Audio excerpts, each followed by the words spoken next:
The story goes like this. There was a girl who lived in an echoing room. The room was always perfectly clean, sterile and empty, except for a small, ornate, antique music box that sat on a polished wooden table in the center of the room. The only other thing in the room was a single window that looked out onto a dense, foggy forest, and the forest was always whispering. One day, a young woman entered the room, her face etched with sadness. She walked to the music box. The gentle, melancholic tune had been playing, but she gently closed it. The melancholic tune inside ceased. She then opened the window, letting in the sound of the wind and the rustling of leaves from the forest outside. She turned her back to the window and sat on the floor. She pulled out a small notebook and a pencil and began to draw.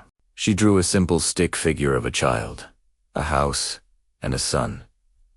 Then she heard it, faintly, the whispering echo of the music box tune. At first, it sounded distant and distorted, as if coming from the forest outside. But then the wind outside picked up, and the music became louder and more distinct. Alarmed, the woman quickly stood and closed the window. She turned around. The lid was now open and the tune was playing again. But it wasn't the music box making the sound. It was coming from the woman's mouth.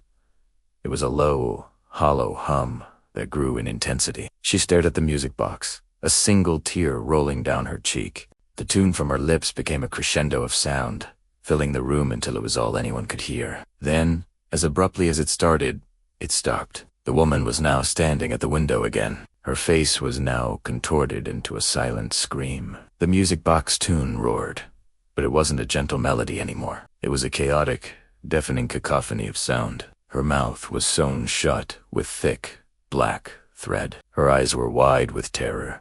Not her own, but the terror of someone trapped, of something being taken. The sounds were not coming from her. They were coming from the forest, through the window, through her. The room was now filled with the sound of the world screaming.